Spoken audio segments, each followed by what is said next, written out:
Police line Badaun में आयोजित police परिवार परामर्श केंद्र के सहयोग से आपसी कलह और मतभेद में आकर बिखरते परिवारों को एक डोर से बांधने का सहारा बनी बदायूं पुलिस।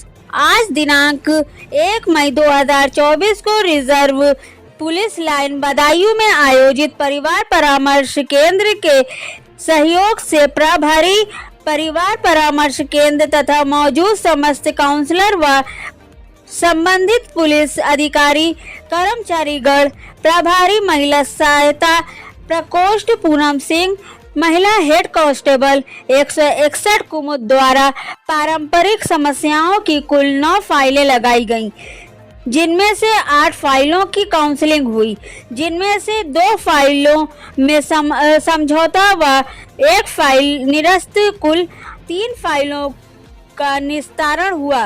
शेष फाइलों में अग्रिम तिथि दी गई एवं उपस्थित पक्षों को सुना गया और उनकी समस्याओं का निवारण कर विचार किया गया। 4 पारिवारिक समस्याओं के मामले में एक पक्ष उपस्थित हुआ, उनमें अग्रिम तिथि दी गई और दूसरे पक्ष को नियत तिथि पर आने हेतु सूचित किया गया। राष्ट्रवादी प्रताप सेना एवं श्री राष्ट्रीय राजपूत करणी सेना के पदाधिकारियों ने व्यक्तिगत रूप से दिया। बदायूं लोकसभा भाजपा प्रत्याशी को समर्थन। बिसौली में क्षेत्रीय शिरोमणि महाराणा प्रताप की मूर्ति लगवाने का प्रत्याशी एवं बब्बू भैया विधायक ने दिया आश्वासन। बदायूं राष्ट्रवादी प्रताप सेना बदायूं प्रभारी ठाकुर मुकेश कुमार सिंह एवं धर्मेंद्र सिंह फौजी श्री राष्ट्रीय राजपूत करणी सेना एवं विशाल प्रताप सिंह जिला अध्यक्ष श्री राष्ट्रीय राजपूत करणी सेना के कुछ लोगों ने संगठन से हटकर व्यक्तिगत रूप से हमारी परिवार के अवनीश कुमार सिंह, बब्बू भैया विधायक दातागंज एवं पूर्व सांसद श्री राजवीर सिंह बरेली के बेटे धीरेन्द्र वीर सिंह उर्फ धीरू भैया एवं संदीप प्रताप सिंह जिला अध्यक्ष पीलीभीत व राहुल ठाकुर करणपुर, मुकेश भदौरिया, जितेंद्र सिंह, बंटी ठाकुर, तेजपाल सिंह, विशाल सिंह बमोरी, कौशलेंद्र प्रताप सिंह जिला अध्यक्ष किसान संगठन बदायूं, दीवान सिंह, शैलेंद्र शर्मा, धर्मेंद्र सिंह प्रधान, सुनील कुमार सिंह प्रधान, परासिया, धर्मवीर सिंह, गौर दादा पूर्व प्रधान, ओमपाल सिंह पूर्व जिला पंचायत सदस्य, श्रीमती प्रतिभा सिंह, गिरीश कुमार सिंह पूर्व जिला पंचायत दप्तोरी, सुनील कुमार सिंह, नरेंद्र सिंह, एडवोकेट रामवीर सिंह, पंकज सिंह, हाइडल पाल सिंह, संजय सिंह, पुनीत पत्रकार पंकज सिंह खेड़ा, वीर प्रताप सिंह ब्लॉक प्रमुख बेटा Wazirganj, Jitendra Singh, advocate Vinish Kumar Singh, advocate Rajeev Thakur, advocate Vaibhav Thakur, advocate Manoj Kumar Singh आदि हजारों लोगों ने बहुत विचार विमर्श करने के बाद क्षत्रिय महासभा के कार्यक्रम में लोक सभा प्रभारी दुर्विजय शाक्य का साथ देने के लिए तैयार हुए। क्षत्रिय समाज के कई हजार लोग उपस्थित रहे और प्रत्याशी को कड़े शब्दों में चेतावनी दी कि गरीब हर जाति में होते हैं एवं हमारी मांग लोकसभा में रखना। हमारे क्षत्रिय समाज में भी गरीब लोग हैं। बिसौली में वीर शिरोमणि महाराणा प्रताप की मूर्ति लगती है, उसके लिए लोकसभा प्रत्याशी ने जीतने के बाद लगवाने का फायदा किया। इंडिया गठबंधन की सरकार बनने पर कांग्रेस का न्याय पत्र बदलेगा। देश के हालात। चौधरी वफाती मियां।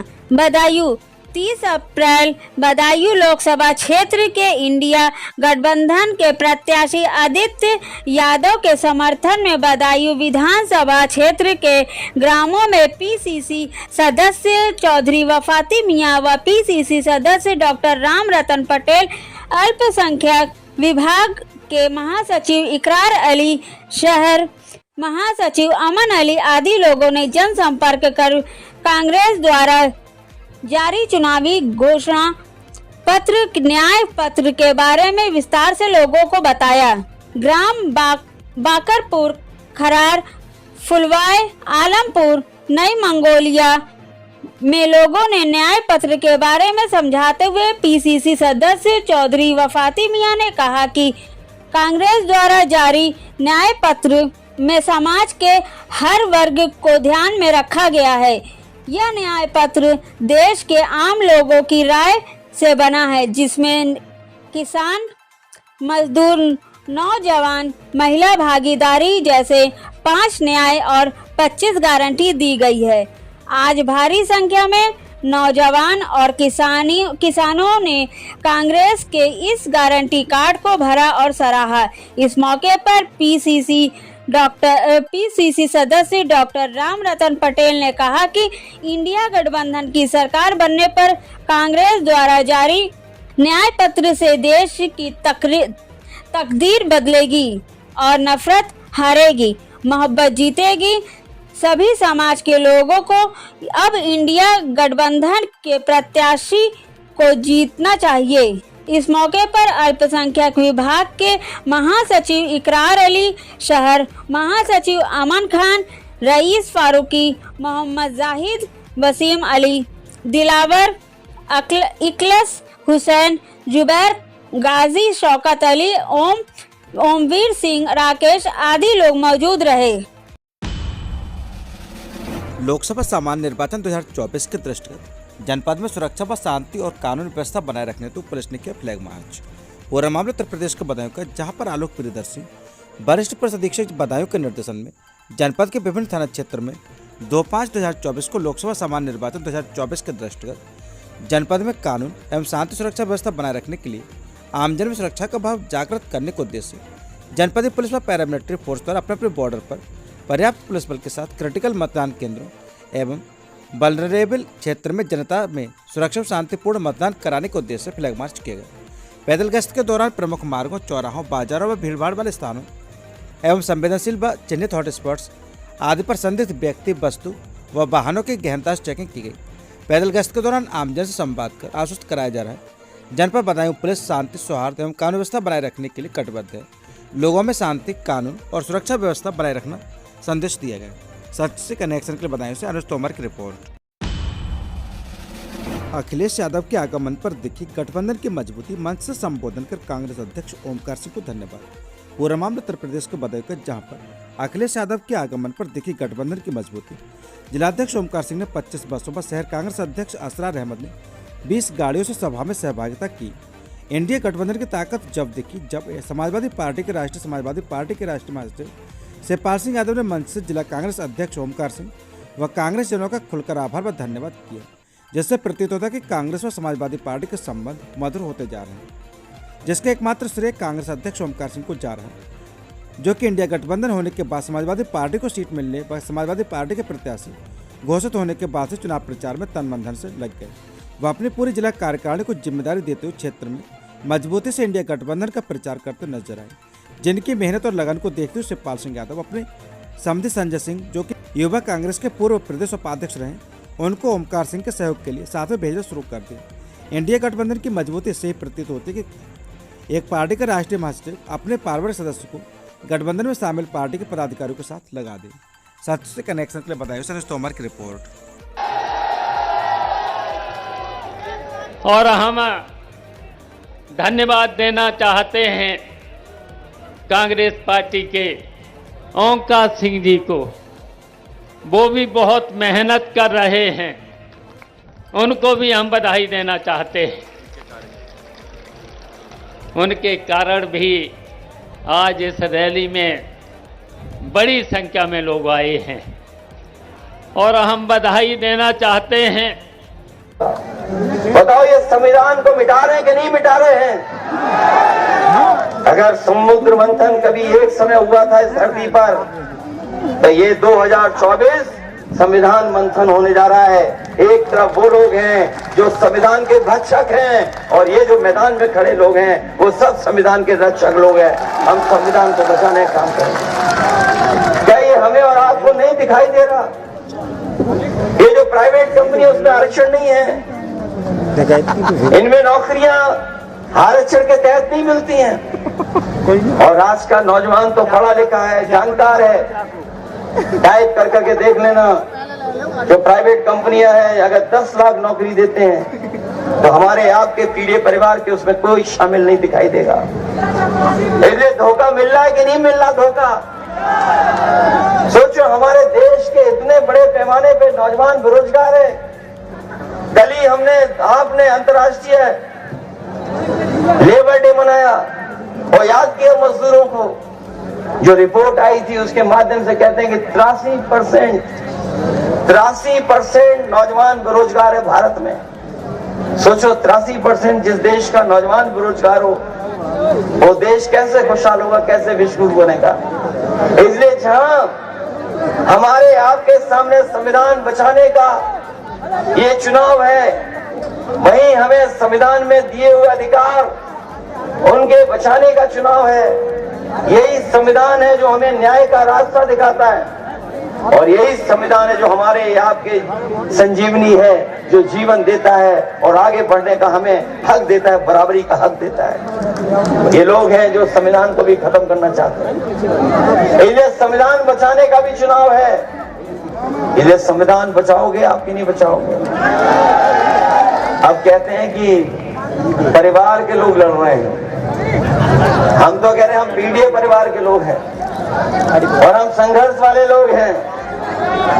और अगर बीजेपी को इतना ही परिवार बुरा लगता है तो वो संकल्प लें और कसम खाएं कि किसी परिवार वाले को वो टिकट नहीं देंगे और किसी परिवार वाले से वोट नहीं मांगेंगे। तो बताओ कितने बच्चे वहां पर? अगर ये जो परिवारवाद चिल्ला रहे हैं, अगर वो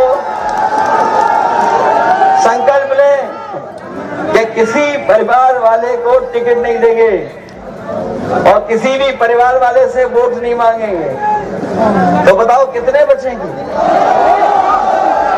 ये संघर्ष वाला परिवारवाद है, ये संघर्ष वाला है, मैदान में रहने वाला परिवार है। और फिर हम सब परिवार तो एक ही तो है, पीडीए परिवार। घबराए हुए पीडीए परिवार से, और मैंने कई मौकों पर फिर कहता हूं, यही पीडीए है जो एनडीए को हराने का काम करेगा और इंडिया गठबंधन को मजबूत बनाने का काम करेगा। बताओ इंडिया गठबंधन जीत रहा है कि नहीं जीत रहा है? पहले दूसरे चरण में ही इनके पैर उखड़ गए हैं। बीजेपी वालों को समझ में नहीं आ रहा है। बताओ उनको क्या समझ में आ रहा कुछ? उनकी भाषा जाने कौन सी हो गई, कोई विकास की बात नहीं कर रहे। आप में से बहुत सारे लोग जानते होंगे, हम और नेताजी इसी बधाइयों में आए थे। आबिद राय साहब और ये लोग जानते होंगे, जब धर्मेंद्र यहाँ पर सांसद थे, सरकार समाजवादियों की थी, धर्मेंद्र ने कहा यहाँ पर मेडिकल कॉलेज होना चाहिए। हम लोगों ने मेडिकल कॉलेज दिया था और मेडिकल कॉलेज ऐसा बना था कि कोई गरीब वहां पहुंचता, उसका इलाज, उसकी दवाई फ्री होती, उसे कहीं भी ढूंढना नहीं पड़ता, पैसे की जरूरत नहीं पड़ती। बताओ मेडिकल कॉलेज कैसा कर दिया इन्होंने? क्या गरीब को वहां दवाई और इलाज मिल पा रहा है? मेडिकल कॉलेज तो बर्बाद कर ही दिया, लेकिन ये हमारी जो एम्बुलेंस थी वो बर्बाद हो गई कि नहीं हो गई? गरीब को कुछ नहीं, फोन मिला करके केवल कहना पड़ता था, एम्बुलेंस उसकी मदद के लिए आ जाती थी। और केवल एम्बुलेंस और मेडिकल कॉलेज से ये केवल सुविधा नहीं मिल रही थी।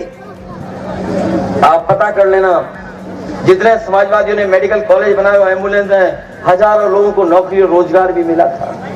जहां सेवा हो रही थी वहीं नौकरी और रोजगार भी मिल रहा था।